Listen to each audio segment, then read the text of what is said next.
നമ്മുടെ ടോപ്പിക് പാർട്ടികളാണ്.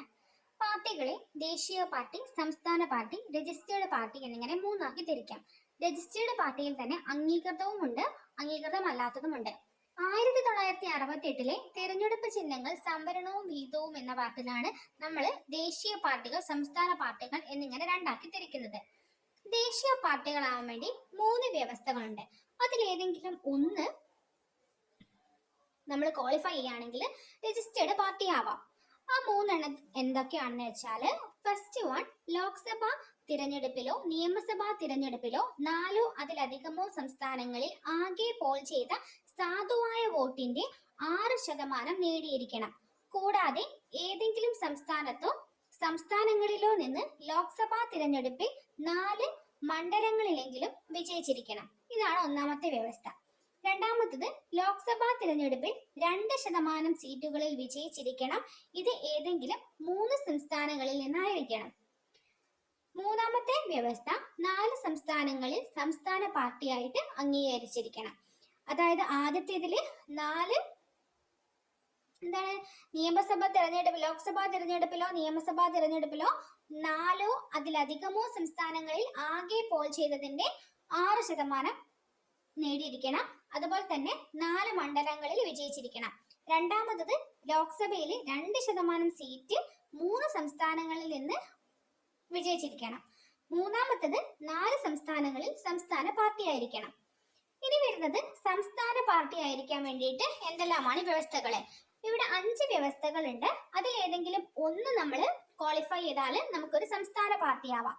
അതിൽ ആദ്യത്തേത്, അതാത് സംസ്ഥാനത്തെ നിയമസഭാ തിരഞ്ഞെടുപ്പിൽ ആകെ പോൾ ചെയ്ത സാധുവായ വോട്ടിന്റെ 6% നേടിയിരിക്കണം. കൂടാതെ പ്രസ്തുത സംസ്ഥാനത്ത് 2 നിയമസഭാ സീറ്റുകളിൽ വിജയിച്ചിരിക്കണം. രണ്ടാമത്തെ വ്യവസ്ഥ, അതായത് സംസ്ഥാനത്തെ ലോക്സഭാ തിരഞ്ഞെടുപ്പിൽ ആകെ പോൾ ചെയ്ത സാധുവായ വോട്ടിന്റെ 6% നേടിയിരിക്കണം. കൂടാതെ പ്രസ്തുത സംസ്ഥാനത്ത് 1 ലോക്സഭാ സീറ്റിൽ വിജയിച്ചിരിക്കണം. മൂന്നാമത്തത്, അതാത് സംസ്ഥാന നിയമസഭാ തിരഞ്ഞെടുപ്പിൽ 3% സീറ്റുകളിലെ വിജയമോ പ്രസ്തുത സംസ്ഥാനത്തെ 3 നിയമസഭാ സീറ്റുകളിൽ വിജയമോ ഏതാണ് കൂടുതലെങ്കിൽ അത്.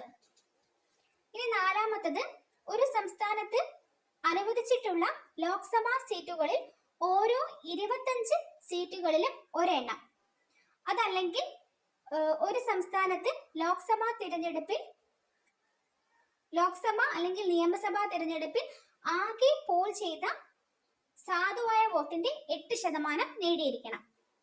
ഇങ്ങനെ തുടർച്ചയായ 2 നിയമസഭകളിലോ അല്ലെങ്കിൽ ലോക്സഭാ തിരഞ്ഞെടുപ്പിലോ മാറ്റം വന്നാൽ മാത്രമാണ് നമ്മുടെ സംസ്ഥാന അല്ലെങ്കിൽ ദേശീയ പാർട്ടി എന്ന് പറഞ്ഞ അത് നമുക്ക് മാറുള്ളൂ. അതായത് ഒരു നിയമസഭാ തെരഞ്ഞെടുപ്പിലോ ഒരു ലോക്സഭാ തെരഞ്ഞെടുപ്പിലോ നമുക്ക് വോട്ട് കുറഞ്ഞെന്ന് വെച്ചിട്ട് നമ്മുടെ പദവി പോവില്ല.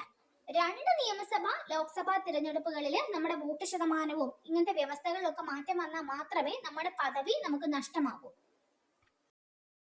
ഇനി നമുക്ക് ഇന്ത്യയിലെ സംസ്ഥാന പാർട്ടികളെയും ദേശീയ പാർട്ടികളെയും പറ്റി അറിയാം. ഇപ്പോൾ 2022 വരെ അല്ലെങ്കിൽ 2022 ഒരു കണക്ക് വെച്ച് നോക്കുമ്പോൾ നമുക്ക് 8 ദേശീയ പാർട്ടികളായിരുന്നു ഉണ്ടായിരുന്നത്.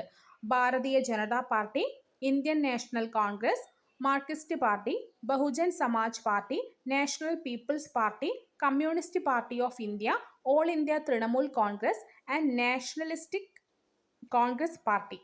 എന്നാൽ 2023 ഏപ്രിൽ 10 നമുക്ക് 3 നാഷണൽ പാർട്ടികളെ, അതായത് അവസാനം പറഞ്ഞ 3 നാഷണൽ പാർട്ടികൾക്ക് ആ സ്ഥാനം നഷ്ടപ്പെട്ടു. അതേ ദിവസം തന്നെ ആം ആദ്മി പാർട്ടി AAPക്ക് ദേശീയ പാർട്ടി എന്ന് പറഞ്ഞ് അംഗീകാരം കിട്ടി. അങ്ങനെ കിട്ടാൻ കാരണം എന്താണ്? 2022 ഗുജറാത്ത് തിരഞ്ഞെടുപ്പിൽ 5 സീറ്റും 12% വോട്ടും കിട്ടി. അങ്ങനെ 4 സംസ്ഥാനങ്ങളിൽ നിന്നുമുള്ള വോട്ട് കിട്ടിയത് കൊണ്ടാണ് നമ്മുടെ ആം ആദ്മി പാർട്ടിക്ക് നാഷണൽ പാർട്ടി എന്ന് പറഞ്ഞ ഇത് കിട്ടിയത്.